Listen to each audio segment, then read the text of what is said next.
ओम श्री परमात्मने नमः। ओम श्री गुरुभ्यो नमः।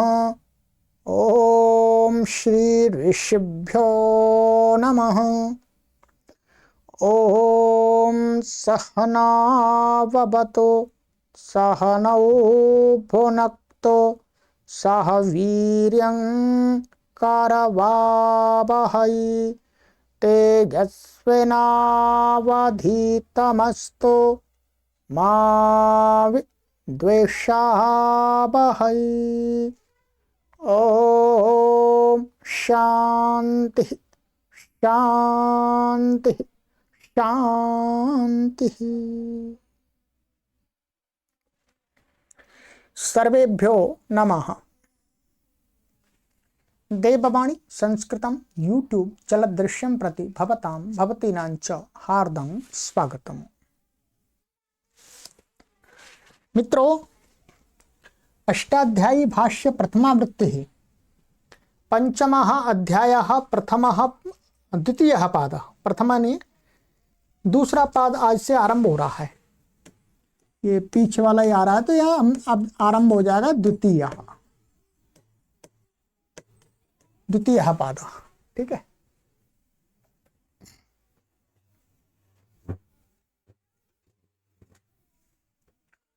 कक्षा संख्या 19तमी 19वीं कक्षा को पढ़े। ठीक है। प्लेलिस्ट वही है जो 5वें अध्याय की बनी हुई है, वही प्लेलिस्ट में इन कक्षाओं को भी आगे क्रम से आप पढ़ सकेंगे। ठीक है। चलिएगा आरंभ करते हैं। कक्षा का पहला पाद हमारा समाप्त हो ही गया है। अथ द्वितीयः पादः धान्यानां भवने क्षेत्रे खञ्। पदच्छेदः धान्यानां षष्ठी व्यक्ति बहुवचनान्तं, भवने सप्तमी व्यक्ति एकवचनान्तं, क्षेत्रे सप्तमी व्यक्ति एकवचनान्तं, खञ् प्रथमा व्यक्ति एकवचनान्तं। ठीक है। यहां पर भवन शब्द का अर्थ बता रहे हैं। गुरुजी कह रहे हैं भवन शब्द का अर्थ क्या लेना है। तो भवन शब्द का अर्थ ले रहे हैं, कह रहे हैं भवन्ति जायन्तेऽस्मिन्निति भवनम। कहते हैं जहां पर कुछ उत्पन्न होता है, तो उत्पन्न कहाँ होता है? खेत में होता है। यहाँ पर ये संबंध लगेगा, जो ये धान्य आ रहा है तो धान्य से यहाँ पर खेत को कहा जा रहा है वास्तव भवन शब्द से। तो भवन्ति जायन्ते अस्मिन् इति भवनम, ये कर्णाधिकरण योश्च से जो लुट प्रत्यय भू धातु से वो किस में हुआ है? अधिकरण में हुआ है। ठीक है। निर्देशादेव षष्ठी समर्थ विभक्ति ही। निर्देश यही अर्थात यहाँ पर ये षष्ठी पढ़ दी है तो इसी से षष्ठी समर्थ से प्रत्यय होगा। ठीक है। तो वस्तुतः ये क्या मानना पड़ेगा? लुप्त पंचम्यंत निर्देश मानना पड़ेगा। है तो षष्ठी परंतु लुप्त पंचम्यंत, इनसे षष्ठी समर्थ से प्रत्यय करना है। पीछे की तरह है बिल्कुल। ठीक है। चलिएगा अनुवृत्ति इसमें आ रही है आपकी तद्धिता ज्ञाप्रात्मकात् प्रत्यय परश्च, इन 4 पदों की अनुवृत्ति आ रही है। ठीक है। 4 पदों के 4 सूत्र ही हैं वास्तव में। चलिएगा अब करते हैं गुरुजी अर्थ करते हैं इसका अर्थ। षष्ठी समर्थेभ्यो धान्य विशेषवाचिभ्यः प्रातिपदिकेभ्यो भवने विधेये खञ् प्रत्ययो भवति तच्चेत भवनम क्षेत्रम भवति। कहते हैं षष्ठी समर्थ धान्य विशेष। धान्य विशेष का अर्थ हो गया अन्न विशेष, अनाज विशेष कह सकते हैं। इसके दाल भी आ सकती है, चावल भी आ सकते हैं, आदि आदि। ठीक है।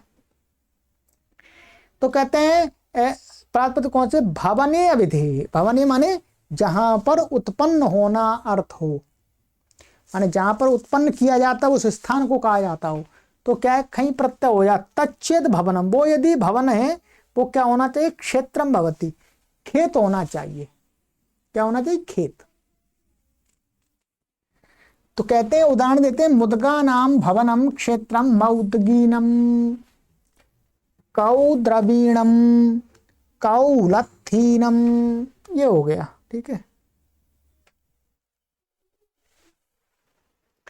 कहते हैं मुद्गा नाम भवनम, मुद्ग माने मूंग, तो मूंगों का खेत, मूंग जहां पर उत्पन्न होते हैं वो खेत क्या कहलाएगा? मौद्गीनम। मौद्गीनम कहने से एक वैयाकरण जान जाएगा, समझ जाएगा कि इसका अर्थ है इस खेत में मूंग होते हैं, अर्थात ये खेत ऐसा है कि इसमें मूंग अच्छी प्रकार से उगते हैं, दूसरी फसल अच्छी प्रकार से नहीं उगती है। ठीक है, ऐसे ही कौद्रवीणम, तो क्या है यहां पर कौ कोद्रव है, कोद्रव का अर्थ होता है कोदों। ये भी कोदों एक प्रकार छोटे छोटे चावल सा होता है, जो शहरों में रहने वाले लोग नहीं जानते होंगे, गांव में रहने वाले लोग जानते हैं। ठीक है, तो कोदो जिस स्थान जिस खेत में अच्छी होती है वो क्या खेत हो गया? कौद्रवीणम। ठीक है, तो कोद्रव है वास्तव में, कोद्रव। ठीक है, और कौलत्थीनम, तो कुलत्थ, कुलत्थ होती है आपकी कुलथी, कुलथी होती है मेथी जैसी होती है एक तरह से। तो कुलत्थ जहां पर जिस खेत में अच्छा होता है वो खेत क्या हो जाएगा? कौलत्थीनम। खई प्रत्यय, खई को ईन हो जाएगा, आ इने ईनी अफा ढक चकाम प्रत्यादीनम, और आदि एच को सब जगह वृद्धि होती चली जाएगी, और खेत को कहने में ही होगा, घर आदि को कहने के लिए नहीं होगा। ठीक है, चलिए, तो ये दिखा दिया गुरुजी ने, सब हिंदी में लिख दिया है, वो मैंने आपको समझा दिया, दोबारा समझाने की आवश्यकता नहीं है।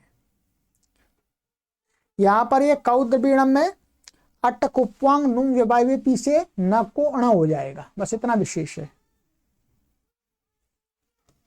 चलिए बता देता हूं, मुद्गों मूंगों की उत्पत्ति का जो स्थान खेत, वह मौद्गीन खेत कहा जाएगा, अर्थात जिस खेत में अन्य धान्यों की अपेक्षा मूंग अच्छे से हो वह विशिष्ट खेत मौद्गीनम कहता है। कौद्रव कोदों तथा कुलत्थ, कुलत्थ कुत्थ कुल्थ के कुल्थ भी बोलते हैं, कि वाचक उनकी उत्पत्ति का स्थान कौद्रवीण और कौलत्थीनम कहा जाएगा, बस इतना ही है। ठीक है, तो ये प्राचीन कृषि से जुड़े हुए शब्द हैं। ठीक है, चलिएगा, व्रीहिशाल्योर्ढक, व्रीहिशाल्यो सब षष्ठी व्यक्ति द्वितीयान्तम, ढक प्रथमा व्यक्ति एकवचनान्तम, समास व्रीहि इत्यत्र इतरेतर योगद्वन्द्वः। ठीक है, तो सरल है, व्रीहिश्च शालिश्च व्रीहिशाली तयोः व्रीहिशाल्योः इतरेतर होगा। ठीक है, अनुवृत्ति इसमें आ रही है, धान्यानाम भवने क्षेत्रे तद्दिता ज्ञाप्रात्मकात् प्रत्यय परश्च। ठीक है, अच्छा, यहाँ पर अब एक सूत्र आपको ध्यान दिला देते हैं, अभी पढ़ेंगे आगे। एक सूत्र हमने पढ़ा था चौथे अध्याय के प्रथम पाद में, क्या एक सूत्र पढ़ाया था मैंने आपको, वो उसकी अनुवृत्ति अब खत्म हो गई है। स्त्री पुंसाभ्याम नई स्नयु भवनात्, अर्थात यहां से पहले पहले स्त्री पुंसाभ्याम नई स्नेह भवनात् का अधिकार चल रहा था। ठीक है, स्त्री सभी अर्थों में स्त्री शब्द से क्या हो रहा था? नई, और पुंस शब्द से हो रहा था स्नेह। ठीक है, ये आपका सूत्र है 4187, चौथे अध्याय के प्रथम पाद का 87 सूत्र है। ठीक है, अब इसकी अनुवृत्ति खत्म हो गई पिछले पाद तक, अब वो उसका अधिकार खत्म, ये यहां पर ये भी ध्यान रखना है। ठीक है, चलिएगा, अब हमारा ये आ गया अर्थ। षष्ठी चमर्थाभ्याम धान्य विशेषवाचिभ्याम व्रीहिशाली प्रातिपदिकाभ्याम डक प्रत्ययो भवति भवने क्षेत्रे विधे पूर्वस्यायम अपवादः। कहते हैं षष्ठी समर्थ धान्य विशेषवाचियों से व्रीहि अथवा शाली प्रातिपदिकों से क्या ढक प्रत्यय हो जाता है भवन को, मन क्षेत्र खेत को कहने के लिए। ठीक है, ऊपर से कहीं प्राप्त था ढई कर ये कर दिया ढक, पूर्व से पूर्व का अपवाद है ये। तो व्रीहीणाम भवनम क्षेत्रम व्रैहेयम, ढक हो गया, ढक हो ये हो गया, वृद्धि हो गई आदि को कितनी चस। ऐसे शालेयम, तो शालीनाम भवनम क्षेत्रम शालेयम, कोई विशेष नहीं। ठीक है, चलिए। यावा यावा का षष्टिकाद्यत, यावा यावा का षष्टिकात पंचमी व्यक्ति वचनांतम यत् प्रथमा व्यक्ति वचनांतम समासा यावा यावक इत्यत्र समाहारो द्वंद्वः, समाहार द्वंद्व। ठीक है, तो यवश्चा यवकश्चा षष्टिकश्चा यावा यावक षष्टिकम और तस्मात् यवक यव यवक षष्टिकात, समाहार द्वंद्व होगा। ठीक है, अनुवृत्ति धान्यानाम भवने क्षेत्रे तद्दिता ज्ञाप्रातिपदिकात् प्रत्ययः परश्च। ठीक है, अर्थ षष्ठी समर्थेभ्यो धान्य विशेषवाचिभ्यो यावा यावक षष्टिक इत्येतेभ्यः प्रातिपदिकेभ्यो भवने क्षेत्रे विधेये यत् प्रत्ययो भवति। ठीक है, कहते हैं षष्ठी समर्थ धान्य विशेषवाचियों से यव और यवक और षष्टिक।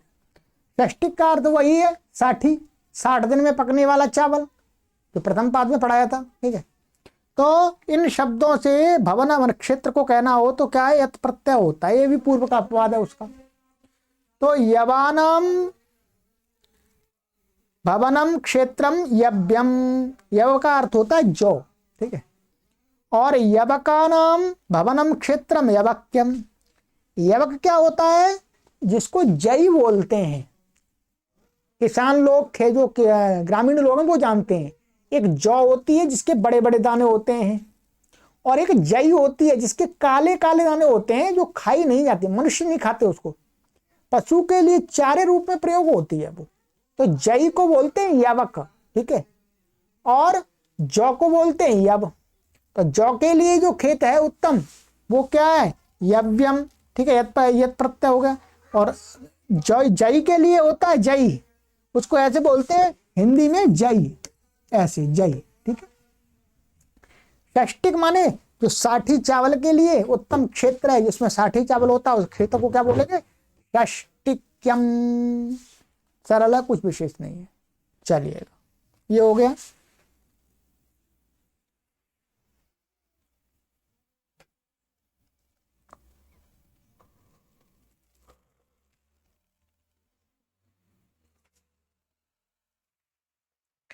विभाषा तिलमाशो मा भंगाणुभ्यः, विभाषा प्रथमा व्यक्ति वचनांतम तिलमाशो मा भंगाणुभ्यः पंचम व्यक्ति वचनांतम समास तिला इत्यत्र इतरेतर योग द्वंद्व। ठीक है, द्वंद्व समास हो गया इसमें।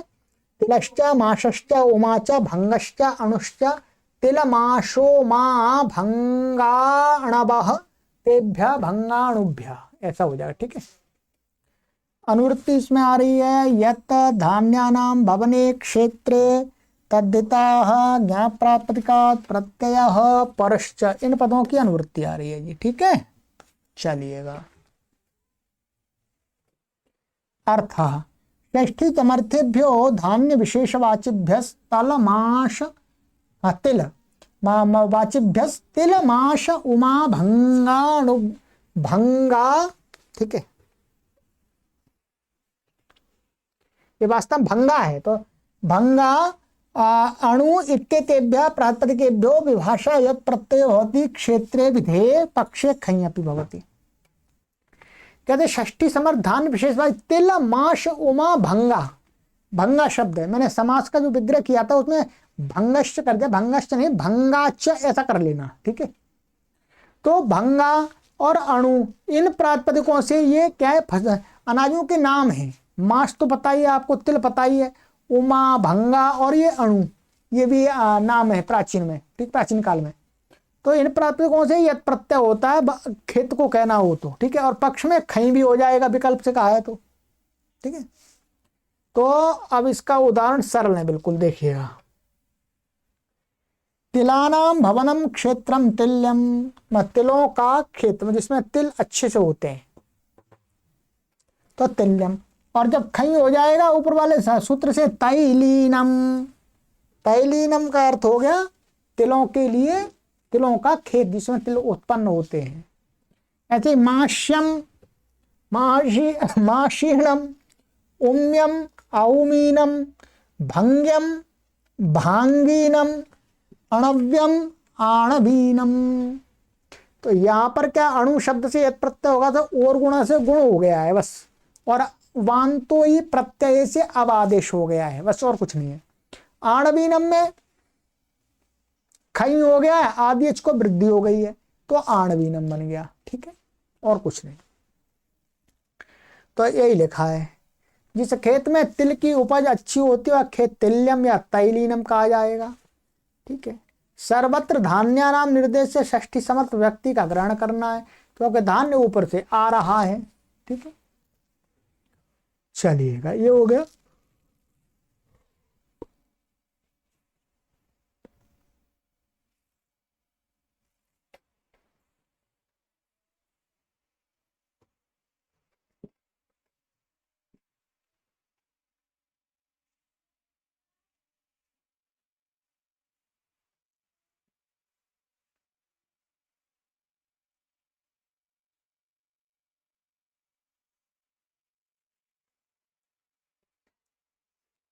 सर्वचर्मणः कृताः ख खयम्।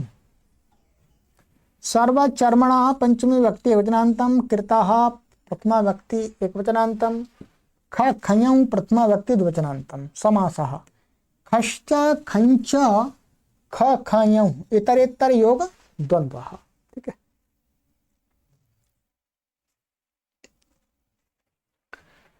अनुवृत्ति इसमें आ रही है, तद्धिता ज्ञाप प्रातिपदिकात् प्रत्ययः परस्य, इनकी अनुवृत्ति आ रही है। अर्थः तृतीया समर्थात् सर्वचर्मन प्रातिपदिकात् कृत इत्येतस्मिन् अर्थे ख खञ् इत्येतौ प्रत्ययौ भवतः। ये प्रत्यय हो जाते हैं, ठीक है, ख और खञ् हो जाते हैं, किससे? सर्वचर्मन प्रातिपदिक से। कृत कृत इस अर्थ में होते हैं, ये अब अलग आ गया, ठीक है। माने कृत माने किया गया, बनाया गया, तैयार किया गया, इस अर्थ। कहते हैं, उदाहरण देते हैं, सर्वचर्मण कृतः सर्वचर्मीण, सार्वचर्मीण, माने सर्वचर्मणा कृतः। इसका वास्तव में अर्थ ये है, सर्वचर्मण माने चर्मणा सर्वः कृतः, माने चर्म के द्वारा पूरा बनाया गया, पूरा कोई जूता आदि है, ठीक है, वो पूरा चमड़े का बना हुआ है, ठीक है। तो सर्वचर्मणा कृता सर्वचर्मीण, तो खई हो गया इसमें, तो ख हो गया, और सार्वचर्मी चर्मीणा इसमें वृद्धि हो गई है, इतना अंतर आ गया। खई इत है तो वृद्धि और हो जाए तो सार्वचर्मीण। अब यहां पर क्या करना है, वास्तव में इसका अर्थ तो ये है, सर्वचर्मन प्रातिपदिक से प्रत्यय हो रहा है कृत इस अर्थ में, तो सर्वचर्मणा ऐसा इसका अर्थ नहीं है सारे चमड़े से बना दिया, जितना भी चमड़ा था। यदि सर्व शब्द को चर्मन का विशेषण मानेंगे, सर्वनाम मानेंगे, तो क्या अर्थ होगा? सारे चमड़े से बनाया हुआ, सारे चमड़े से किया हुआ। परंतु ये अर्थ नहीं है, अर्थ इसका क्या है? सर्वचर्मीण, और सार्वचर्मीण का अर्थ है जो जूता कुछ भी बनाया गया वो पूरा चमड़े का ही बना हुआ, उसमें कोई दूसरी चीज की मिलावट नहीं है, ठीक है। तो जो सर्व का संबंध है वो वास्तव में किसके साथ में? कृत के साथ में है, माने चर्मणा सर्वः कृतः, संपूर्ण चमड़े के द्वारा पूरा बना हुआ, ये अर्थ है। परंतु ये प्रत्यय का विधान हो रहा है, वो ऐसे हो रहा है, महर्षि पाणिनि ने यह किया हुआ है। तो यहां पर कहते हैं वैयाकरण लोग कि यहां पर जो सर्व और चर्मन का जो समास है वो असमर्थ समास है। जो समास होता है समर्थानाम पद विधि, समर्थ पदों की, और ये सर्व शब्द का सामर्थ्य किसके साथ में? कृतः के साथ में। चर्म के साथ उसका संबंध नहीं है, परंतु समास यहां पर किया गया है चर्म के साथ में। तो इसका मतलब क्या हुआ? सर्व और चर्मन जो प्रातिपदिक हैं वो असमर्थ हैं आपस में, जिस अर्थ को कहा जा रहा है। तो असमर्थ होने पर भी कहीं कहीं महर्षि पाणिनि जी निपातन से समास कर देते हैं। तो यहां पर क्या है, असमर्थ समास से तो सर्वचर्मन से प्रातिपदिक हो गया है, तो सर्वचर्मीण। तो यहां पर क्या ख इतो रे नस्तद्धिते से नस्तद्धिते से टी का लोप हो जाएगा, चर्मन के अनुभाग का लोप हो जाएगा और ख का ईन उसमें जुड़ जाएगा और अणत्व हो जाएगा, तो सर्वचर्मीण है ऐसा बन जाएगा। समझ में? अब गुरुजी का बात में नीचे टिप्पणी दी है, अब आपको समझ में आ जाएगा। ठीक है,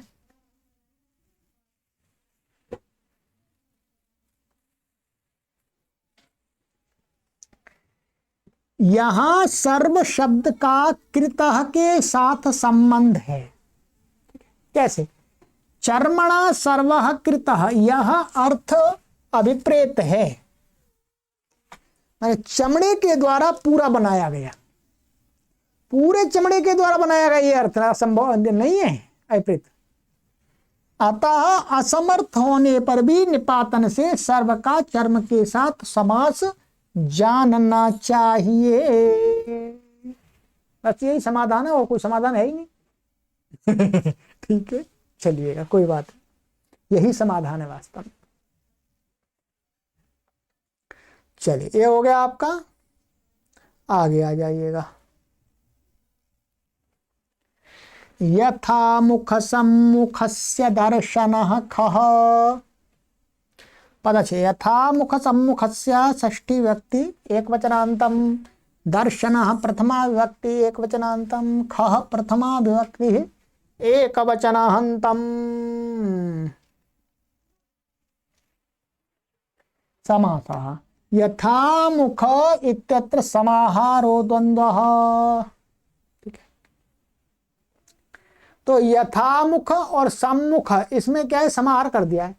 तो यथामुखम च सम्मुखम च यथामुख सम्मुखम तस्मात् यथामुख सम्मुखात्, समाहार हो गए। अनुवृत्ति इसमें आ रही है तद्धिताः ज्ञा प्रातिपदिकात् प्रत्ययः परश्च। अर्थ इसका बताते हैं।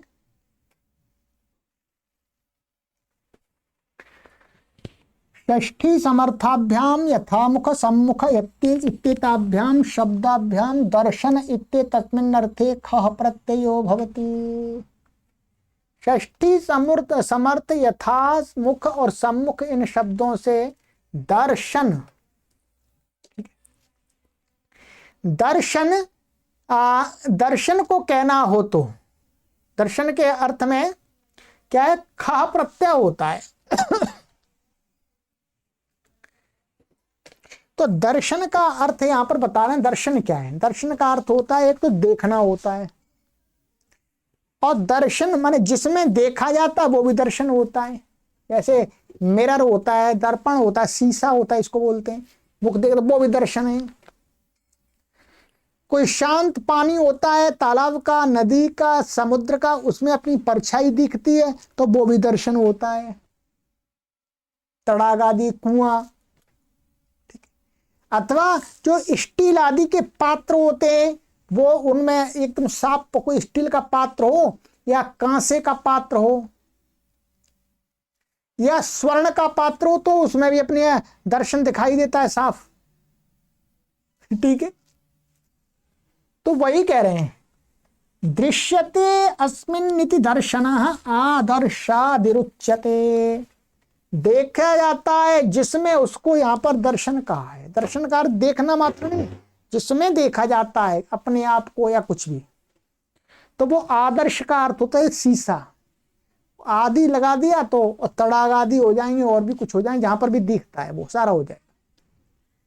अब कहते हैं सम्मुख यथामुख का मुखस्य सदृशम यथामुखम, माने मुख सदृश माने मुख के समान जो है, उसको क्या है, यथामुख कह दिया। जैसे एक अपना ये मुख होता है शीशे में, वैसा ही मुख दिखता है, बिल्कुल यथामुख होता है। ठीक है, उदाहरण देते हैं, यथामुखम दर्शनः यथामुखीनः। ठीक है,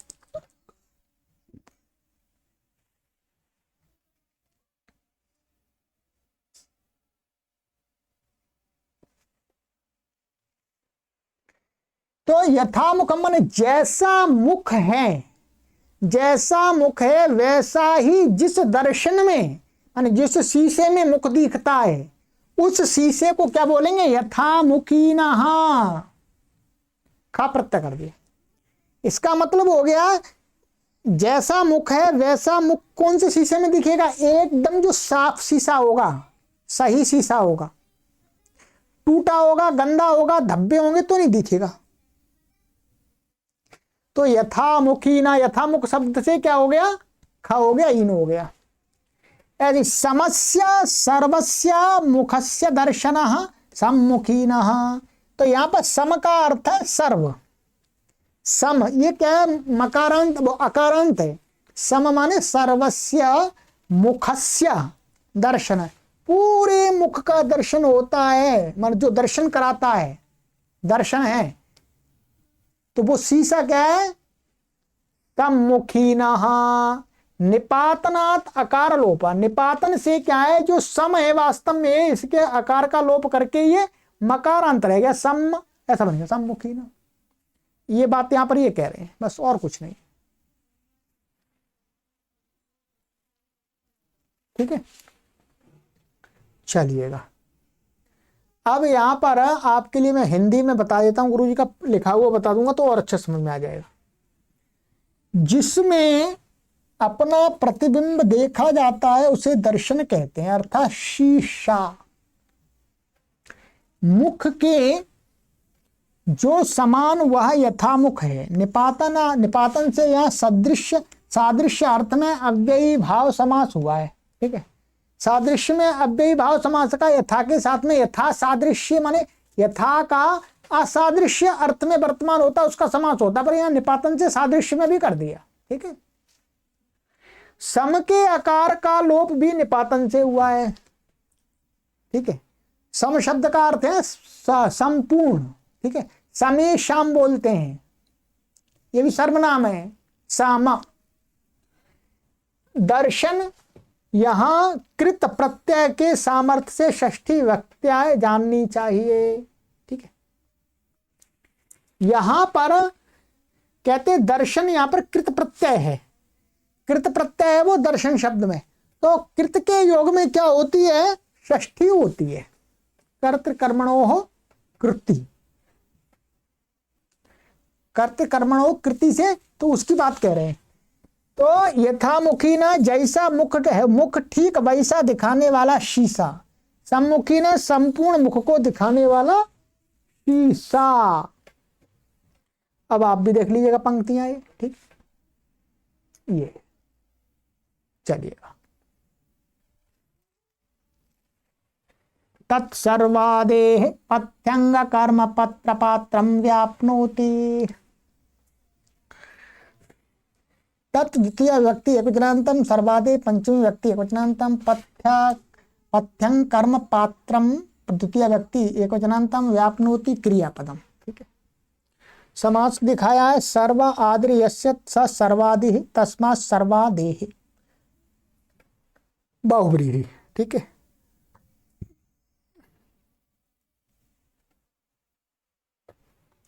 पथ्यंग इत्यत्र समाहारो द्वंद्वः। ठीक है, तो इसमें समाहार कैसे करना है, पथ्यन करो।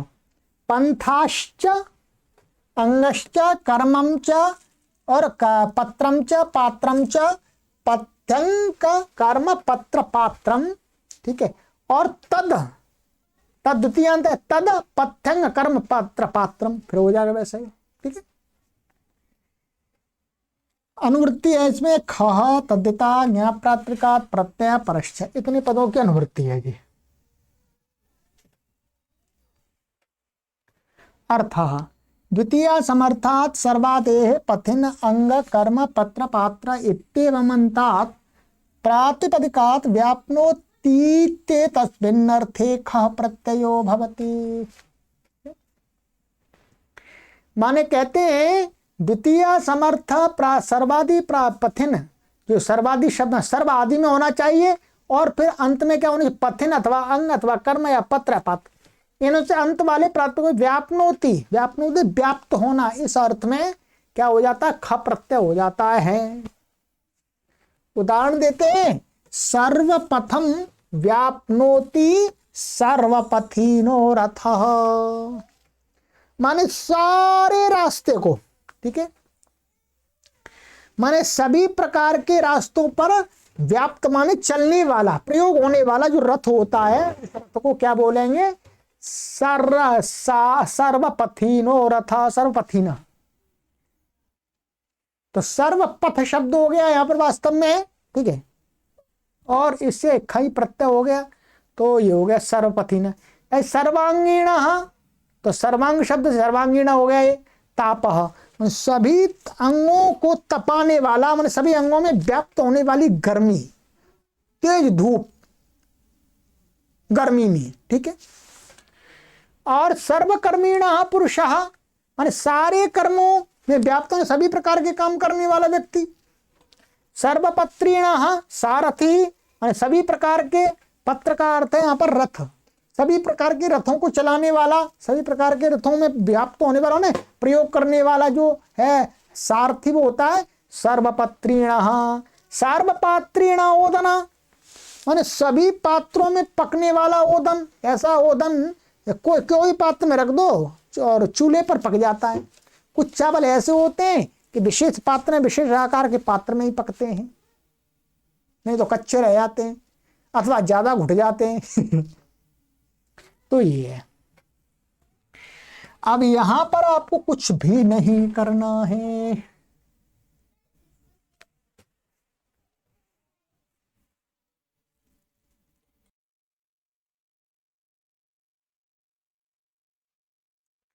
तो अब इसकी सिद्धियां में बता देता हूं, सरल है, कुछ नहीं है।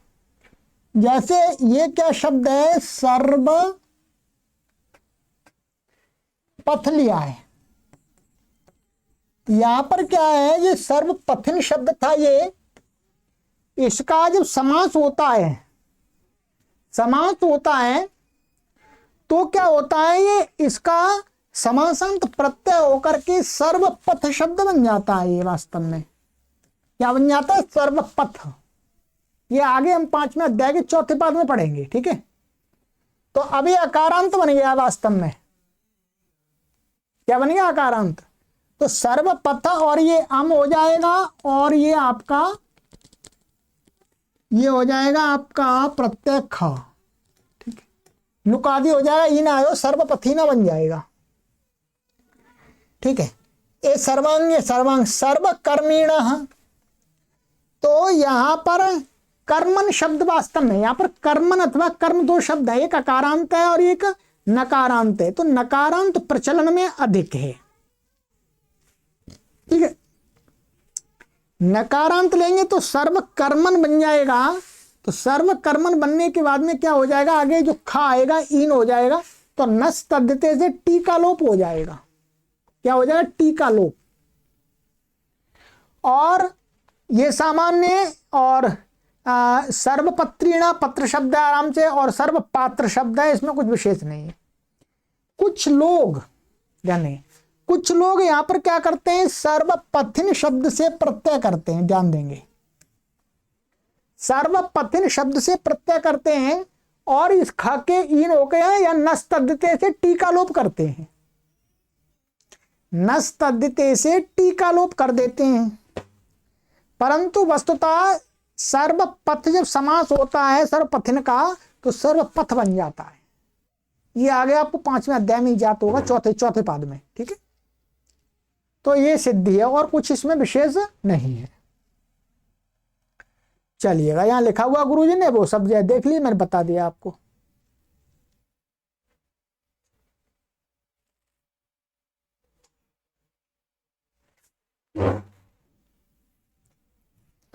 आप्रपदम प्राप्नोति, आप्रपदम अव्यपदम प्राप्नोति क्रियापदम अनुवृत्ति, तत् खः तद्धिता न्याय प्रातिपदिकात् प्रत्यय परश्च, ठीक है। अर्थ द्वितीय समर्थाद आप अप्रपद प्रातिपदिकात् व्याप्राप्नोति ते तस्मिन् अर्थे खः प्रत्ययो भवति। ठीक है,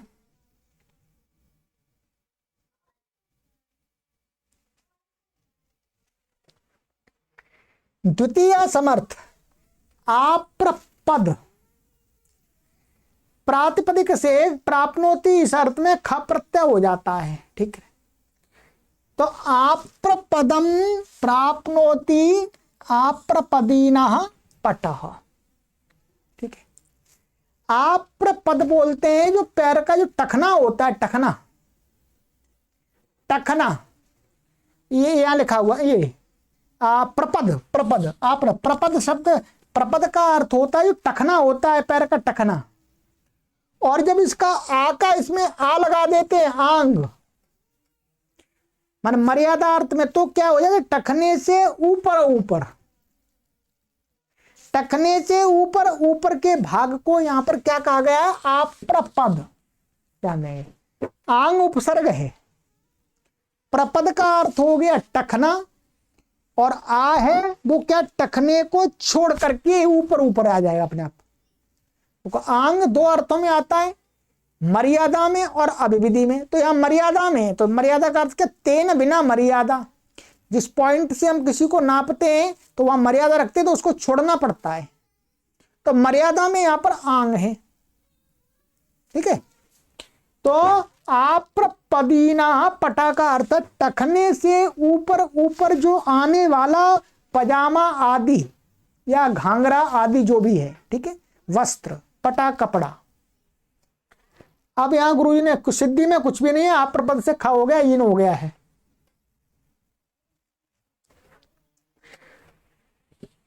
प्रपद कहते हैं पैर के अग्र भाग टखने को, आंग यहां मर्यादा में, तो आप्रपद का कहेंगे टखने से पहले पहले भाग, कौन, ऊपर ऊपर का भाग।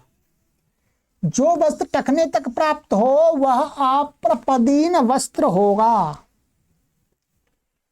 जैसे जो मुसलमान लोग होते हैं वो खैर टखने से ऊपर ऊपर पजामा पहनते हैं, तो जो उनका वस्त्र है वो क्या हो जाएगा, आप्रपदीना पटः। तो प्राचीन काल में कभी पहनते होंगे, हो सकता है शायद इतना ऊंचा वस्त्र, तब वही कल्चर में होगा। ठीक है, तो टकने से ऊपर ऊपर जो पहना जाना आने वाला पजामा आदि या धोती आदि, घाघरा आदि, वो सबको क्या बोलेंगे, आप्रपदीनः पटः वस्त्र।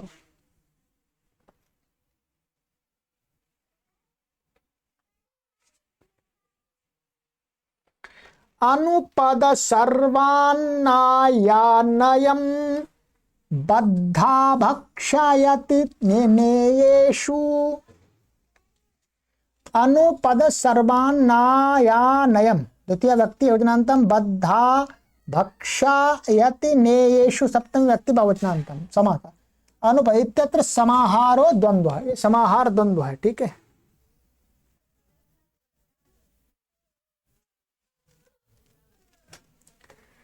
बद्धा इत्यत्र इतरेतर द्वंद्व, तो इसमें क्या हो जाएगा, आपके शब्द हैं ये, अनुपदम च सर्वान्नम च अयानयम च अनुपद सर्वान्नाया नयम, और तत् वही आ जाएगा अनुपद सर्वान्नाया नयम, ये समाहार हो गया।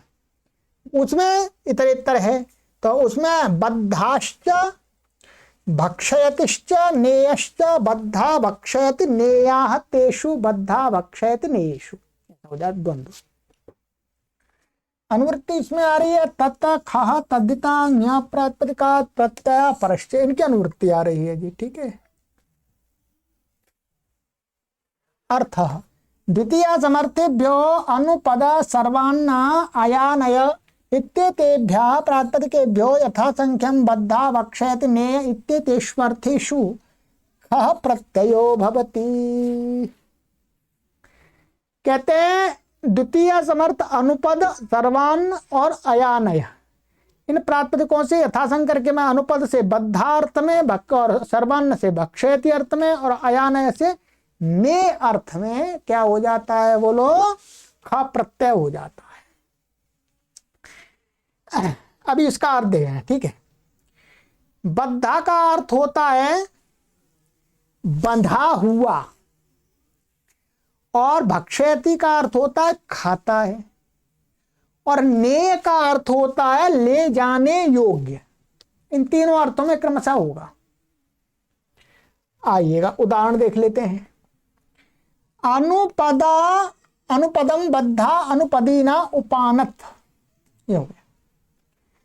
अनुपदम, अनुपदम का अर्थ होता है पैर के पूरा एकदम फिक्स, माने जो अनुपदम माने पैर के चारों तरफ एकदम बंधी हुई, जो उपानत का अर्थ है जूती, जूता। उपानत शब्द स्त्री, संस्कृत में स्त्रीलिंग है, ठीक है। तो इसलिए बद्धा आया, अनुपदीना उपानत, तो वो ऐसी जूती क्या कहलाएगी, अनुपदीना। तो अनुपद शब्द से खा हो गया, अनुपदीना हो गया। सर्वान्नानि भक्षयति सर्वान्नी नो भिक्षु, सर्वान्नानि में सब प्रकार के अन्नों को खा जाता है, भिक्षा में जो मिलता है उसको खा जाता है, ऐसा भिक्षु क्या है, सर्वान्नीनो भिक्षु, सर्वान्नीना भिक्षु कहलाएगा वो। और अयानयम नेयो अयानयीनः शारः, यहां बताते हैं इसको, माने अयानय होता है जब शतरंज आदि खेलते हैं तो पाशे फेंकते हैं, तो एक स्थान ऐसा होता है, ठीक है। यहां पर गुरुजी ने लिखा है, उसको पढ़ के बताया तो अच्छी तरह समझ में आ जाएगा जी। शतरंज क्रीड़ा में दाई बाई ओर से जिस स्थान पर पाशे ले जाए जाते हैं उसे अयानय माने फलक शिर कहा जाता है, माने जहां पर पाशे खिलाड़ी ले जाते हैं यहां पर जीतने के लिए, ठीक है, वो स्थान क्या अयानय अथवा फलक कहलाता है। वहां स्थित पासा, अब उस स्थान को प्राप्त जो वहां ले जाने योग्य जो पाशा, उस पाशे को, ताश को क्या कहेंगे, अयानयीना, ठीक है।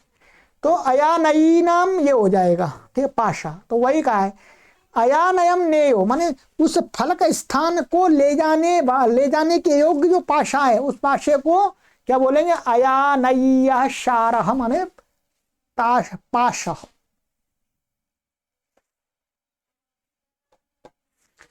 चलिएगा, ये हो गया आपका। चलिए आज इतना ही करते हैं, समय भी हो गया आपका। अब आगे की कक्षा में पढ़ेंगे सूत्र संख्या 10 से, ठीक है। अब इसी प्रकार से चलता रहेगा, आपका पाठ भी समाप्ति हो जाएगा, लगातार पाठ चलता रहता है, ठीक है। और ये सबसे बड़ी बात है, अच्छी बात है कि यहाँ पर आप पढ़ाई गई कक्षाओं को कभी भी बाद में पढ़ सकते हैं। बाकी ऑफलाइन में तो गुरुजी के सामने ही पढ़ सकते हैं, बाद में नहीं पढ़ सकते हैं, हम बाद में भी पढ़ सकते हैं।